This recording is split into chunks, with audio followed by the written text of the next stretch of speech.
جی اس وقت میں کھڑا ہوں چارسدہ کی تحصیل تنگی میں، جہاں پہ MP خالد خان مومند کی زیر صدارت چارسدہ سے قافلہ اسلام آباد جا رہا ہے۔ صبح سے یہاں پہ تیاریاں شروع ہے اور ورکر جو ہے نا خالد خان کی اجرے میں جمع ہو رہے ہیں۔ اس وقت بھی ہمارے ساتھ سینکڑوں ورکر کھڑے، لیکن یہ صبح یہی صورتحال ہے۔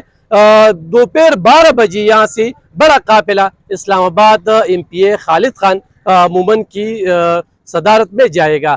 اس سے پہلے سوابی میں پاکستان تحریک انصاف نے اپنا بھرپور قوت کا مظاہرہ کیا تھا، اور آج جو اسلام آباد میں مظاہرہ یا احتجاجی جلسہ کیا جا رہا ہے، تو اس میں چارسدہ سے ہزاروں لوگ اس میں شامل ہوں گی۔ اس کی بڑی وجہ یہ ہے کہ یہاں پہ چارسدہ میں تحریک انصاف نے کلین سویپ کیا ہے۔ یہاں کی 5 MP 2 MN چارسدہ کے اور دیگر پارٹیوں کا صفایا کیا ہے۔ میں یہاں کی ورکر سے بات کروں گا کہ اس حوالے سے کیا کہیں گے، آج تیاریاں کس طرح جا رہے ہیں؟ سب سے پہلے علیف خان بھائی میں تو آپ لوگوں کا شکریہ ادا کرتا ہوں، اور آپ کا میڈیا کا شکریہ ادا کرتا ہوں۔ علیف خان بھائی آپ دیکھ سکتے ہیں آج ہزاروں کی تعداد میں، سینکڑوں کی تعداد میں ورکر جو ہے اسلام آباد جلسے کے لیے روانہ ہو رہے ہیں، اور یہ قافلہ جو ہے نا MP حاجی خالد خان کی قیادت میں انشاءاللہ اسلام آباد جائیں گا۔ اور آپ دیکھ سکتے ہیں کہ تقریباً ہم لوگ 12 بجے جائیں گے۔ آپ دیکھ سکتے ہیں لوگ جوک در جوک یہاں پہ آ رہے ہیں، اور انشاءاللہ ہم یہی کوشش کریں گے کہ ہم پرامن احتجاج کریں، ہمارا جو ایک ڈیمانڈ ہے اس کو ہم حاصل کریں۔ ہمارا ڈیمانڈ کیا؟ ہم عمران خان کو رہائی چاہتے ہیں، ہم پرامن لوگ ہیں، ہم امن چاہتے ہیں۔ یہ جو مہنگائی ہے ہم لوگوں کے اوپر، یہ جو گورنمنٹ ہے، پہلے تو PDM تھا، اب یہ حکومت ہے۔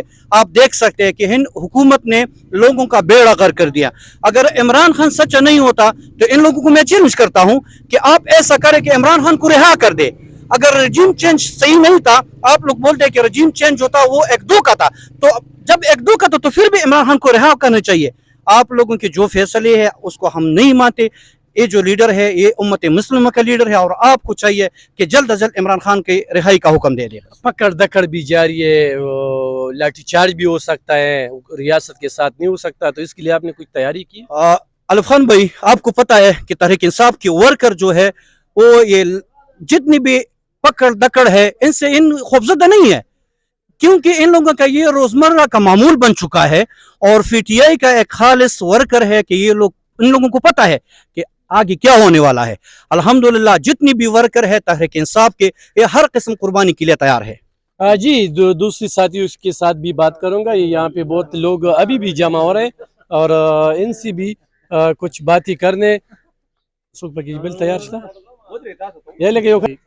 میں یہ سوال کر رہا ہوں کہ آج جو آپ جا رہے ہیں، ریاست پہ بھی پریشر ہے، ضلعی انتظامیہ کی بھی پریشر ہے، آپ یہ بتائیے کہ چارسدہ سے اور تحصیل تنگی سے کتنے لوگ اس میں شامل ہوں گے؟ بسم اللہ الرحمن الرحیم۔ میں آپ کے چینل کے وساطت سے کہہ رہا ہوں، انشاءاللہ آج 22 اگست ہے، عمران خان کی رہائی کے لیے چارسدہ سے ہزاروں کے قافلہ انشاءاللہ ترناول جلسے کے لیے جائے گا۔ یہ حکومت جتنا بھی کوشش کرے گا ناکامی کے لیے، لیکن انشاءاللہ ہم یہ جلسہ کامیاب کریں گے اپنے سربراہوں کی قیادت میں۔ ہمارا MP جو ہے نا عمران خان خالد خان مومند، ہم اس کی قیادت میں جائیں گے۔ چارسدہ کے جتنے بھی MPs ہیں، مینیز ہیں، یہ سب انشاءاللہ ہم سے آگے جائیں گے، اور بھرپور قوت کے ساتھ ہم انشاءاللہ یہ جلسہ کامیاب کریں گے۔ شکریہ۔ آج 12 بجے جو ہے نا یہ قافلہ موٹر وے انٹرچینج سے ان تمام MPs اور MNA کی قیادت میں روانہ ہوگا۔ کیا کہیں گے آپ مزید؟ علیف خان بھائی میں آپ کو کہہ رہا ہوں کہ اگر یہ لوگ نہیں ڈرتے تو ان لوگوں نے جو حکومت ہے، ان لوگوں نے ابھی سے کنٹینر لگائے رکھے ہیں، تو ان کو چاہیے کہ یار ہم پرامن احتجاج کر رہے ہیں، اللہ کی خاطر یہ جو کنٹینر آپ لوگوں نے لگائے ہیں اس کو ہٹا دو۔ کس چیز کو آپ کو ڈر ہے؟ اگر ڈر نہیں ہے تو آپ لوگ دیکھ سکتے ہیں یہ لوگ، اور انشاءاللہ ہم حاجی خالد خان MP حاجی خالد خان کی قیادت میں سینکڑوں کے لوگ یہاں سے نکلیں گے اور اسلام آباد جائیں گے۔ شکریہ۔ سب کا ایک ہی مطالبہ ہے کہ ہم عمران خان کی رہائی چاہتے ہیں، اور رہائی کے لیے ہم نکلے ہیں۔ ابھی صبح یہاں تنگی میں جو صورتحال ہے، ورکر جس طرح MP خالد خان کے اجرے میں آ رہے ہیں، اس وقت MP تو موجود نہیں ہے، ان سے بھی بات انشاءاللہ 12 بجے کریں گی کہ ان کی قیادت میں جب لوگ جمع ہوں گے اور بڑا جلوس یعنی قافلہ یہاں سے روانہ ہوگا تو اس سے بھی بات کریں گی۔ جی جمہوری